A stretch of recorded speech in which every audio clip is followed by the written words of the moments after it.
Hello mga karosas, nagbabalik na naman tayo sa panibagong pagbablog. So ayun, for today's video mga karosas ko, share ko lang sa inyo for today. So naisipan ko nga, palagi ko naman naisipan at palagi rin naman ginagawa. So syempre, imbis na ma-stress tayo sa buhay at ma-stress din sa sobrang init ngayong panahonan, tayo ay maglilibang na ng ating sarili ulit kahit na nakapagwalis na ako kanina sa harap.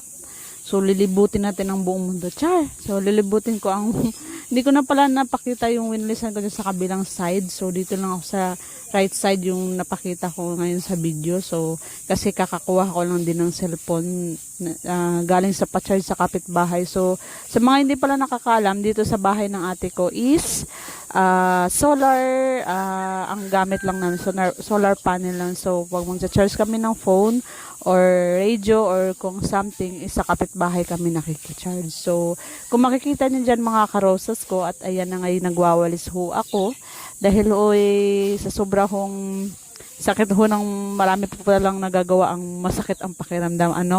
So sobrang sakit mo ng pakiramdam ko dyan, di lang ho halata dahil ako ay alam niyo na malusog, char. So sa sobrang hindi halata, yan, nakikita nyo, mabangis pa rin, pero ang akin po'y pakiramdam dyan ay hindi ho okay.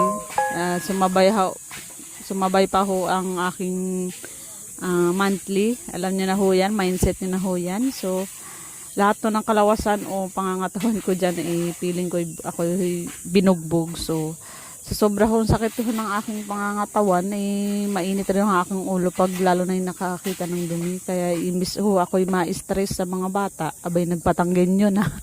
So magtagaling na lang tayo, no? So imbis ako'y ma-stress ng kakautos, ako na lang ho ang gumawa. At baka ako'y magkaroon ng kasalanan kay Lord. Paano po pong mabigas ko ng salita, no? So ayun na nga, ako na gumawa ng dapat na iuutos ko.